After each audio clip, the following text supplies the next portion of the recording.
Tole daawwattoota keenya baga gara OTube nagaadhaan kan jecha har'a wantoota tokko fuula yookiin immoo chaanaalii OTube jedhu kanarratti har'a kan ani isinitti agarsiisu yeroo baay'ee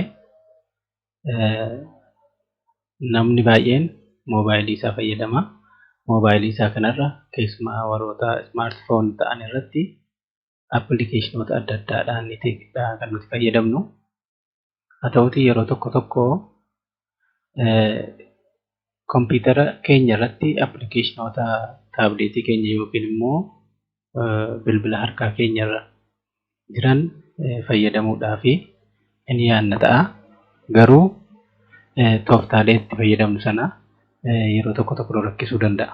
Kanaaf har'a viidiyoo kanarratti kan inni isinitti agarsiisu akkamitti appilikeeshinoota taabileetii keenya yookiin immoo smartphone bilbila harkaa keenya irra jiran kompiitara keenya irratti deesktooppii yookiin immoo laaptooppii ta'uu danda'a akkamitti fayyadamna kan jedhu ni isinitti agarsiisa jechuudha. Viidiyoo kanaani sooftiweerii BlueStack jedhu fayyadamuudhaan appilikeeshinoota moobaayilii keenya irra jiran kallattiidhumaanii akka isaan gara kompiitara keenya irratti faayidaa nuuf kennan gochuudhaaf kan itti fayyadamnudha waan ta'eef akkamitti BlueStack fayyadamnaa isa jedhuun isinitti agarsiisa.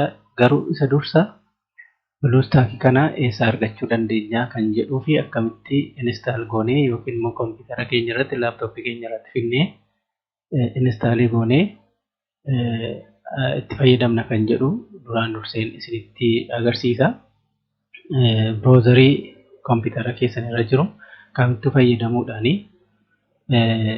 kana argachuun ni danda'ama. Kanaaf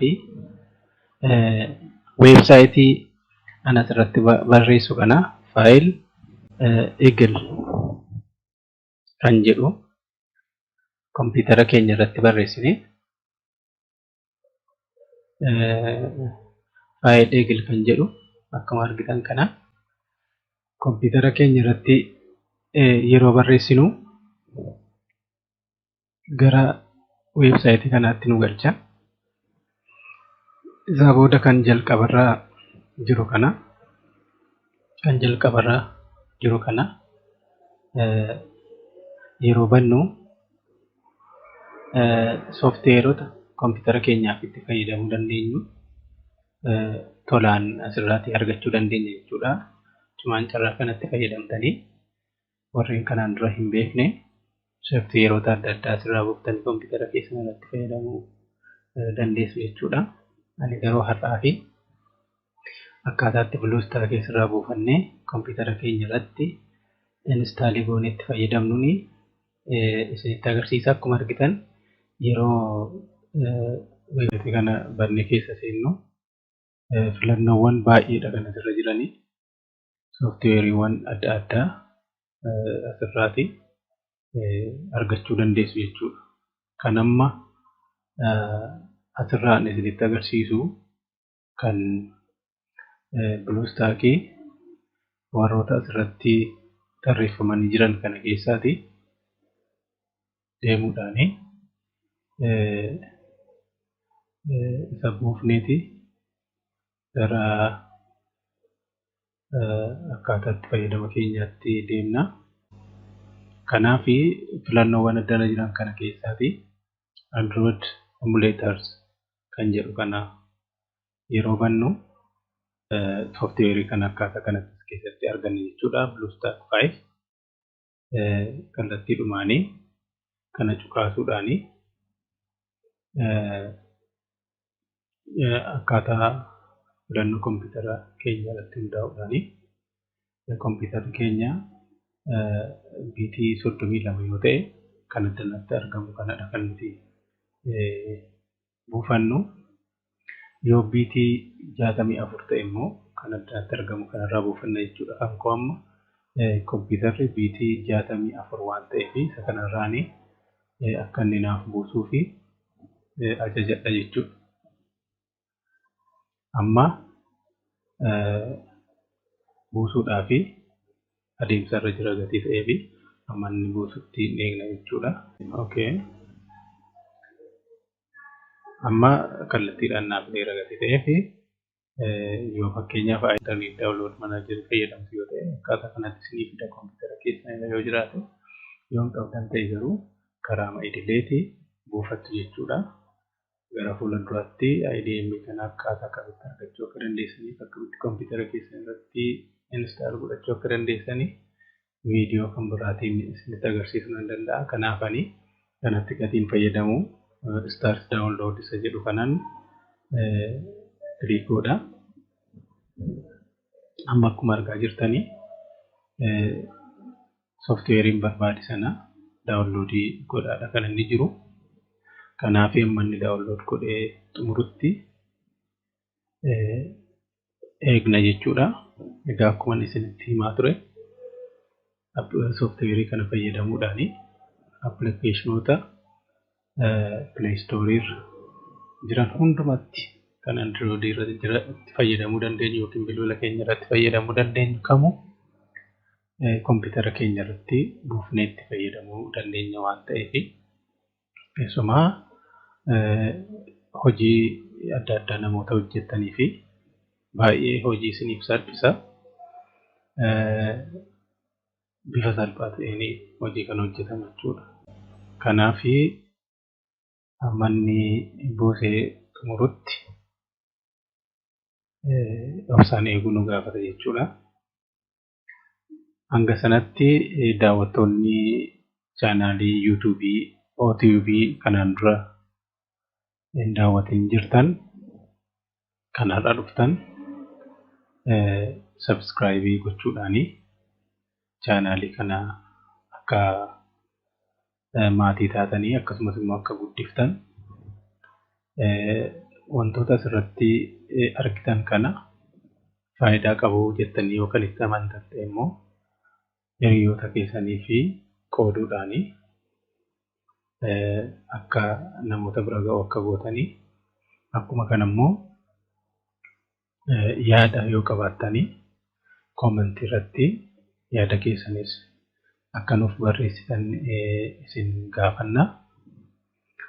Gama biraatiin warreen amma ammaatti subscribe gootanii YouTube chaanaalii kana hordofaa jirtanii galatooma jechuun barbaada.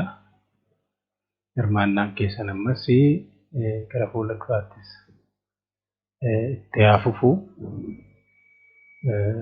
yeroo adda addaatti viidiyoowwan hojjetaman subscribe warri gootanii share fi comment gochuudhaan immoo akka hojii kana keessatti nu deeggartan isin gaafanna.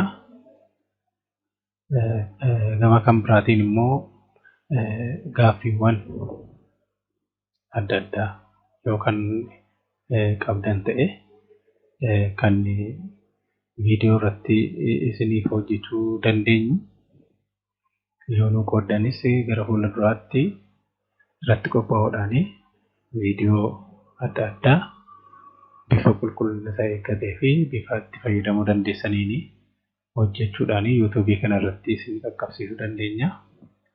Amma egaa amma sooftiweerii keenya daawunlood ta'ee xumuramutti akkuma argitan egaa akkuma isinitti hime weebsaayitiin amma isinitti agarsiise kana description box keessatti booda irratti linkii isiniif kaa'uu nan danda'a. Wantoota kompiitara keenya irratti buufnee fayyadamuu dandeenyu carraawwan baay'ee asirratti qabna waan ta'eef kanallee akka itti fayyadamtan gamaan odeeffannoo isiniif ni kenna. Amma sooftiweeriin keenya bu'ee xumurutti obsumaanii na eegaa jechuun barbaada. Yeroo inni bu'ee xumuru akkaataa itti fayyadama isaa isinitti agarsiisa jechuudha. Tole daawwattoota keenya akkuma argitan kana amma sooftiweeriin nuti barbaannu nu bu'ee xumurameera. Kanaaf kallattiidhumaanii gara fooldarii inni keessa bu'eetti deemnee argachuu dandeenya jechuudha. Akkuma amma argaa jirtan kunoo sooftiweeriin keenya inni bu'e kana fakkaata jechuudha. Kanaaf isa kanatti irratti tuqaasuudhaan kompiitara keenya irratti bifuma argaa jirtan kanaan instaalii goona jechuudha. Amma akkuma argaa jirtan kompiitara keenya irratti instaaleeshinii isa jalqabeera. Kanaaf kana buufnee kompiitara keenya irratti yookiin laaptooppii keenya irratti instaal gochuun baay'ee waan ulfaatu hin qabu. Akkuma argaa jirtan instaalii bifa salphaa ta'een ni ta'a. Egaa yeroo baay'ee rakkoon jiru yeroo sooftiweerii adda addaa onlaayinii buufnu tariitii akkaataa ispiidii intarneetii keenyaatiin garaagarummaa qabaachuu danda'a. Intarneetiin keenya gaariidha yoo ta'e dafee nu bu'a. Intarneetiin keenya immoo xiqqoo rakkoo qaba yoo ta'e akkuma sana turuu danda'a. Irraa kan hafe waan addaan qabachuudhaan akkuma argitan egaa instaalee gochuudhaa fi gatii kompiitarii koo paaswoordii qabuu fi paaswoordii na gaafataa jira. Kanaaf ani yes jedheen eeyyamaaf jechuudha akka inni kompiitara kanarratti instaalee godhuu fi amma instaalee godheetu biluustaakii banuu jalqabee jira jechuudha. Akkuma argaa jirtani yeroo banuu haala kanaanidha kan inni banu. Akkan abdeetii godhu na gaafachaa jira. Abdeetii gochuun gaariidha. Sababni isaa sooftiweerota kompiitara keenya irratti fayyadamnu yeroo yerootti vershinii adda addaa qabaachuu danda'u. Yeroo isaaniin abdeetii goonu haala gaariidhaan kompiitara keenya irratti si'aayina gaarii nuu dabalee hojii keenya nuuf saffisiisuu danda'a ta'ee fi yeroo yerootti abdeetii gochuun gaariidha jechuudha. Amma akkuma argaa jirtan abdeetiidha kan inni gochaa jiru. Keenya erga sooftiweerii keenya buufnee xumuree booddee bifa kanaan laaptooppii keenya irratti yookiin deeskitooppii keenya irratti dhufa jechuudha shoortikatiinsaa. Kana booda asirratti baasuudhaan sooftiweerii kana banna. Yeroo bannu egaa bifa kanaaniti kompiitara keenya irratti nu banama jechuudha. Kanaaf sooftiweeriin keenya jalqabaatti kan inni jiru bifa kanaani kompiitara keenya irratti yookiin laaptooppii keenya irratti akkaataatti moobaayila keenya irratti appilikeeshinoota fayyadamnuuni kallattiidhaan rakkoo tokko malee appilikeeshinoota moobaayilii keenya yookiin andiroodii keenya irra jiran fayyadamuu dandeenya. Keessumaatii appilikeeshinoota vershinii kompiitaraaf ta'u hin qabne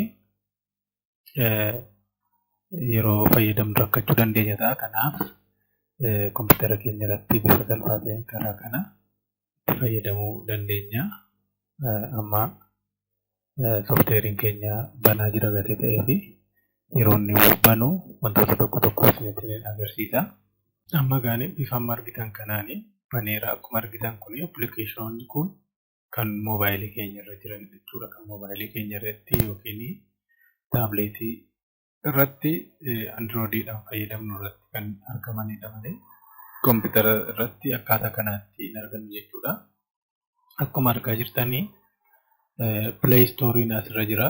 Pileestooriin egaa pileestoorii keessa galuudhaan appilikeeshinoota barbaannu hundumaa akkuma waan moobaayila keenya irratti buufannutti kompiitara keenya irratti buufanna jechuudha. Akkuma kana karaa mirgaa kana yeroo ilaaltan immoo filannoowwan adda addaa itti fayyadama. Sooftiweerii kana wajjin wal qabatee jiran akkaataa kanatti asii gadi tarraa'anii jiru. Isaan tokko tokko isaaniirra yeroo keessanii karsarii keessan irra tursiistan maal akka isaan ta'anii tokko tokkoon agarsiisa. Kanaaf isaanitti bifa barbaachisaa ta'een itti fayyadamuu danda'ama jechuudha. Kanaaf mee amma pileestoorii keessa gaafa gallu maal arganna kan jedhu erga ilaallee booda garatti fayyadama isaatti deebina.